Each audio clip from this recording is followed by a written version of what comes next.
Chegou o dia de encaminhar ao Congresso o projeto de lei de anistia aos que hajam cometido crimes políticos ou conexos.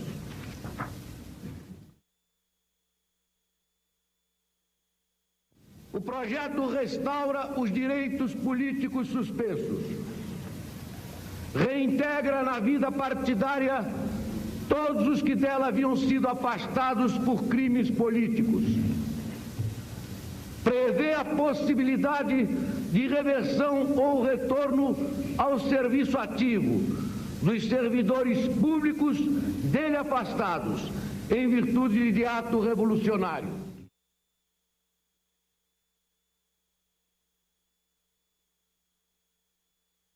A anistia tem justamente este sentido, de conciliação para renovação. Dentro da continuidade dos ideais democratizantes de 1964, que hoje reencontram sua melhor e mais grandiosa expressão. Muito obrigado.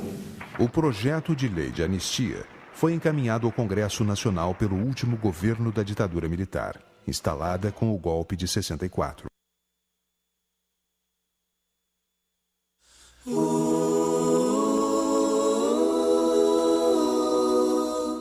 Nos chamados anos de chumbo, foram vários os mecanismos de repressão instituídos para silenciar civis e militares contrários ao golpe. O Congresso continuava em funcionamento, porém coagido. A ameaça e a cassação de mandatos retiraram de cena os políticos que se destacavam na oposição ao regime. Partidos políticos foram extintos e seus registros cancelados. Pai, afasta de mim esse cálice de vinho tinto de sangue. Eu, Haroldo Lima, e o atual presidente do PCdoB, o Renato Rabelo, nós que viemos de Ação Popular, nos incorporamos na direção nacional, no Comitê Central do PCdoB. E numa dessas reuniões, nós terminamos sendo presos. Somos presos, eu, Drummond e o Pomar, Vladimir Pomar. Nós somos presos no dia, barbaramente torturados. A tortura era o tratamento comum naquela época a presos políticos que enfrentavam o regime. Então nós passamos uma fase de tortura que foi uma fase de 11 dias e 11 noites sendo torturados. Eu digo 11 dias e 11 noites porque não tinha intervalo. Eram pequenos intervalos, assim, muito rápidos. De vez em quando eu fico pensando nisso, mas como é que nós resistíamos isso? Porque era constante. Eles, a partir de um determinado momento, para a tortura, me colocam num quarto lá e eu ouço um barulho.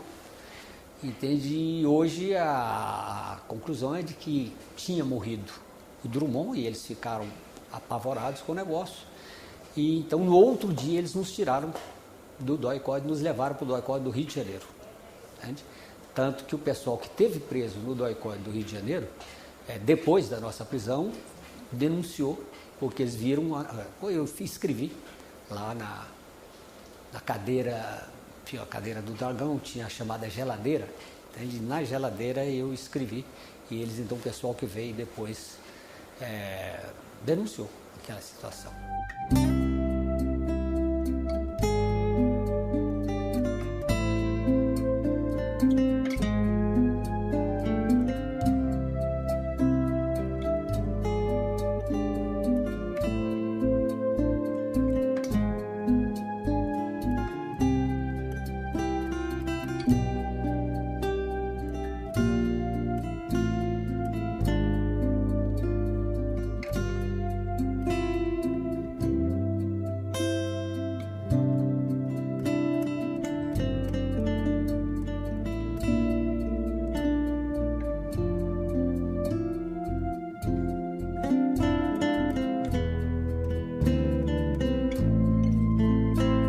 As crescentes denúncias de tortura e do desaparecimento de perseguidos políticos mobilizaram a opinião pública abafada por um longo período de repressão.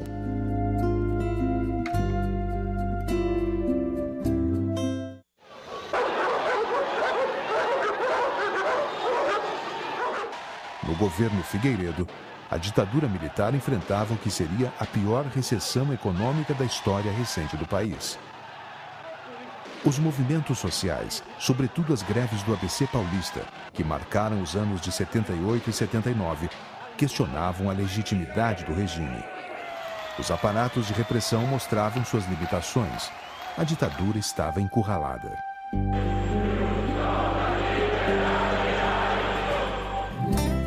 Em busca da liberdade dos presos e do retorno dos exilados, os movimentos populares a favor da anistia se ampliaram, ganharam as ruas, apoiados por entidades civis e religiosas. A luta pela anistia, quando eu fui preso, ela não era uma luta que galvanizava amplos setores. Surge então o movimento feminino pela anistia, que era coordenado naquela época por uma senhora chamada Terezinha Zerbini. Um pouco mais na frente, nós ainda na prisão acompanhávamos esse movimento pela imprensa, pelas conversas havidas com os parentes, com as visitas que nos faziam nos sábados. Esse pessoal nos contava, olha, começaram a organizar agora a CBA, que é um Comitê Brasileiro para a Anistia. Nesse período é que há uma efervescência do movimento pela anistia no Brasil inteiro. E nisso eu vou para Salvador. É quando aparece no Congresso Nacional um projeto enviado pelo governo de promover a anistia.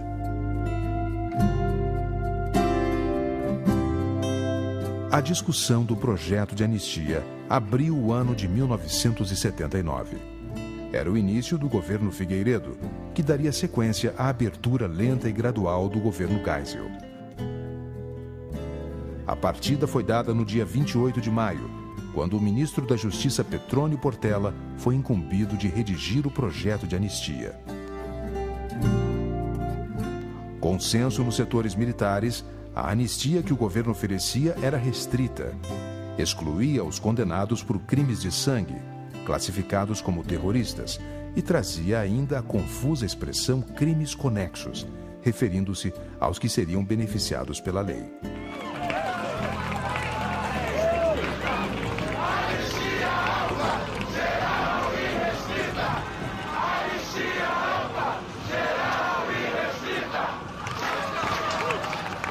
Para apreciar o projeto de lei da anistia, formou-se no Congresso a comissão mista, presidida pelo senador Teotônio Vilela do MDB, o partido da oposição. Sendo o relator, o deputado Hernani Sátiro da Arena, o partido do governo. Na comissão mista, nós tínhamos um vulcão, que era o Teotônio. Teotônio, com dignidade, com a sua competência, com a sua seriedade, foi abraçando essa causa, foi se apaixonando por ela, Porque a sociedade já estava fazendo esse debate por conta própria. Quer dizer, a OAB, a CNBB, a UNE, essa gente já estava debatendo essa matéria. A comissão foi a oportunidade de isso tomar, digamos assim, uma unificação em torno da bandeira. E vamos fazer justiça, estava numa abertura, quer dizer, a censura tinha diminuído muito, a imprensa já publicava muita coisa, o que antes não podia fazer. Então, aproveitando esse espaço, a comissão reuniu esse debate. Não foi bem a comissão, mas, digamos assim, nós, os membros da oposição na comissão, reuníamos e muitas vezes os outros não vinham, mas o povo vinha e estava presente. Já definitivamente rompido com a Arena, em junho de 79, Teotônio recebe do MDB, seu novo partido, a incumbência de examinar o projeto de anistia do governo. Ele não perde tempo. Forceja os cárceres da ditadura. Vai ao encontro dos presos políticos numa verdadeira cruzada pelos presídios de norte a sul, ouvindo testemunhos, colhendo revelações e argumentos. Eu estava no presídio Barro Branco, em São Paulo, quando o senador nos visitou.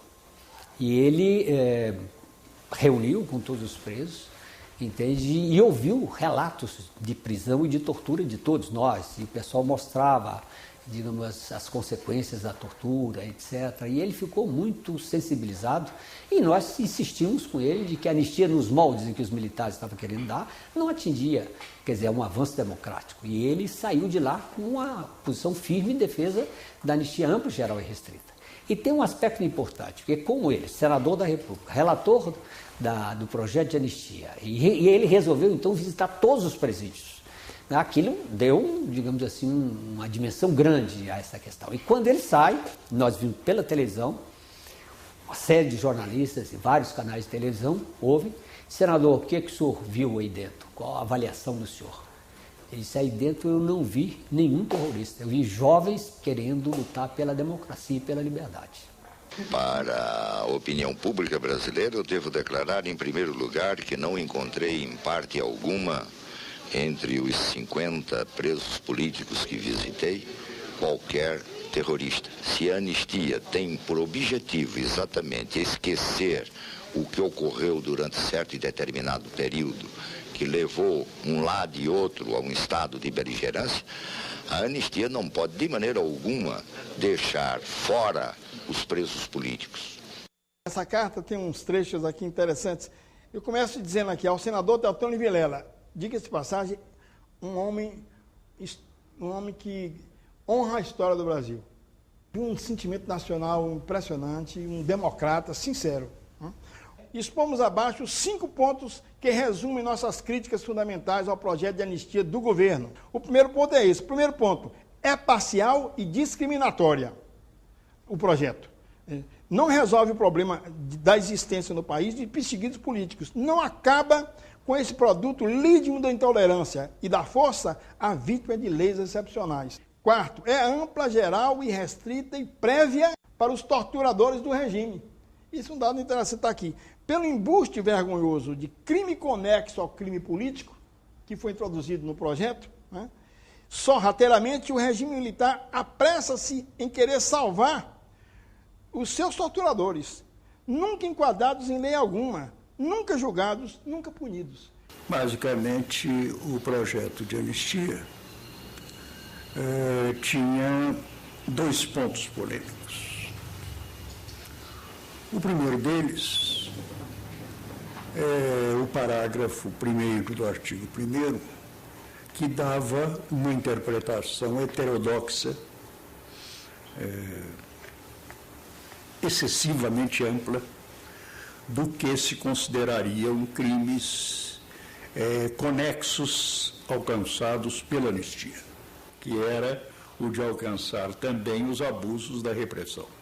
Para o movimento social, vamos dizer assim, singularizando, não era crível que se pudesse pensar numa anistia que, contra todos os princípios da tradição política, do direito internacional, abrigasse aquilo que é absolutamente espúrio, que é a autoanistia. E que, na verdade, era uma referência a crimes comuns praticados por agentes do Estado, exorbitando da sua própria ordem jurídica. Confesso que nós tomamos, eu declaro explicitamente neste parecer aprovado pelo Conselho da Ordem, que se este era o preço a pagar naquele momento para obter a anistia possível, que o pagássemos. Mas é claro que isto foi objeto de contestações. O debate foi muito intenso. De um lado, o MDB querendo fazer uma anistia ampla, geral e restrita. Do outro lado, o governo. Na verdade, o governo não admitia deixar de fora militares, os que cometeram tortura. A tese de que crime de tortura não pode ter anistia, isso revoltava os militares. O ponto era que distinguia o que chamava os autores dos que chamavam crimes de sangue, sequestro, homicídio, entre os já condenados definitivamente e os não condenados. Este ponto foi o centro da minha crítica ao projeto governamental no parecer da OAB, mostrando como desafiava o próprio conceito de anistia, que não é, ao contrário do indulto, da graça, algo pessoal, mas um instrumento tipicamente objetivo, que exclui retroativamente a criminalidade de um fato que ao seu tempo era criminoso. A Arena passou o rolo compressor na comissão mista e aprovou o projeto do governo com poucas modificações, recusando a tese do MDB. A briga agora iria para o plenário. Aqui está esse Congresso lotado. Como nós da oposição gostaríamos que estivesse permanentemente acompanhando todos os atos desse Congresso. Como haverá de vir quando esse Congresso voltar a ter os direitos de decidir e não apenas de homologar. O ambiente foi de terrorismo. Na verdade, foi um negócio que foi... Nós, os componentes da Aliança Renovadora Nacional, saberemos cumprir o nosso dever. É necessário que não se façam confusões. Sabe-se bem que há, hoje, no mundo inteiro, um elemento novo que se chama terrorismo.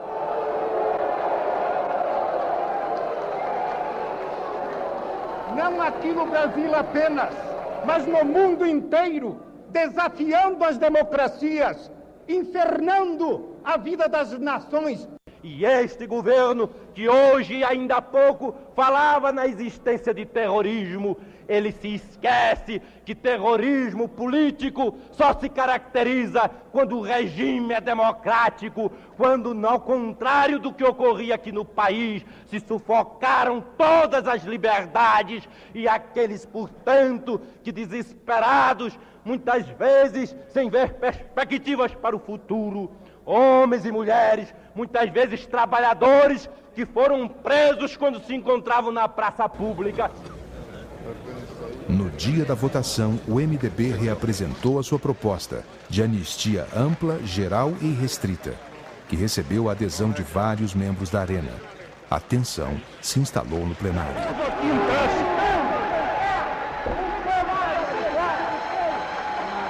Por um acordo de lideranças, foi aprovado o substitutivo de Hernani Sátiro. A proposta do governo. Abriu-se o período de apresentação de emendas. A anistia é o reencontro da nação consigo mesma. Depois de tantos erros e animosidades, eu tenho 52 documentos das entidades mais representativas deste país. Cada um deles condena como iníquo o projeto do governo e pede anistia ampla, geral e restrita. Eu peço ao Congresso Nacional, que promova a rebelião das consciências antes que venha a rebelião das massas.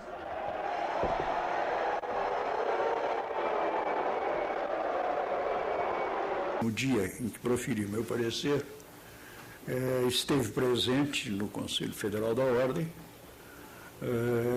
o parlamentar que viria a tornar-se o símbolo da luta parlamentar pela anistia, o senador Teotônio Vilela. É que então me convida e, enfim, para ajudá-lo na verdadeira guerra de guerrilha que foi a luta parlamentar da anistia,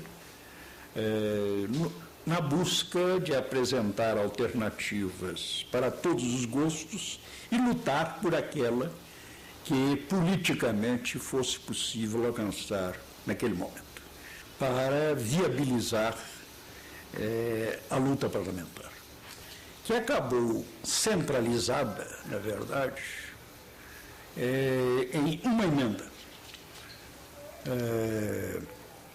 que redigimos, assinada por uma figura marcante do Congresso, homem do partido do governo, mas um homem de convicções liberais muito fortes, que era o deputado Djalma Marinho. E essa proposta ao contrário de restringir ou eliminar aquele conceito de crimes conexos, o ampliava, de tal modo a atingir também os crimes comuns da oposição. E, de outro lado, eliminava aquela distinção entre condenados ou não condenados que vinha do projeto governamental. O MDB decide retirar as emendas apresentadas, centrando o fogo na emenda de Djalma Marinho.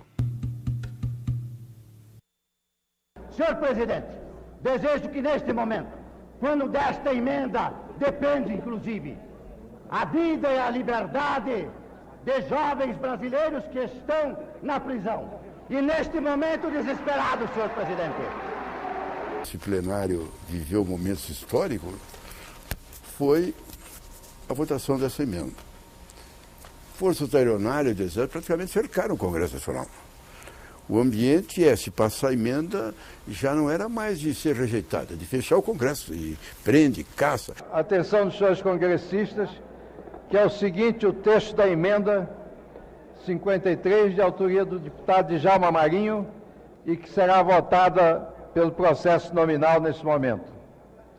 Substitua-se os parágrafos 1º e 2º do artigo 1º pelo seguinte, parágrafo único, consideram-se conexos aos crimes políticos para os efeitos da presente anistia, além dos atos preparatórios e complementares de crime político, os crimes de qualquer natureza praticados por motivação política. Líder da Aliança Renovadora Nacional, deputado Nelson Marquesan, como vota? A liderança da Arena vota contrariamente, fechando a questão em torno contrário a essa emenda.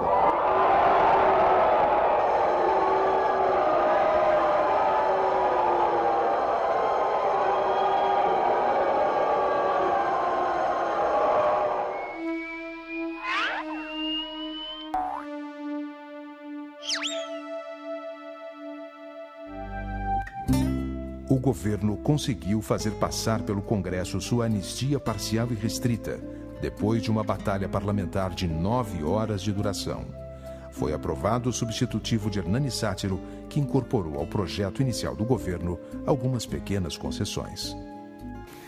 O que realmente se concentrou na luta parlamentar e esforço das oposições e de todas as correntes liberais foi a emenda de Djalma Marinho, afinal derrotada por 4 votos, por 206 a 202 votos, se não me engano.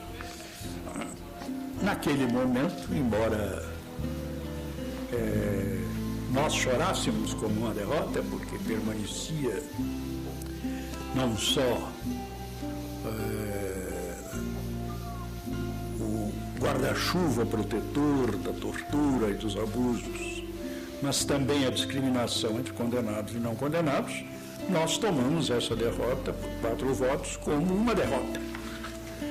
Mas ela se mostrou, em poucos meses, a vitória possível naquele momento. Porque, por vias judiciais, por uma interpretação ampla, tomada inclusive pelo Superior Tribunal Militar, em poucos meses, todos aqueles prisioneiros que durante a tramitação, muitos deles em greve de fome, eram liberados. É a derrota em determinado momento, em determinada circunstância, que torna possível o avanço em algo como a construção da democracia, que vale o lugar comum, é sempre uma obra inacabada.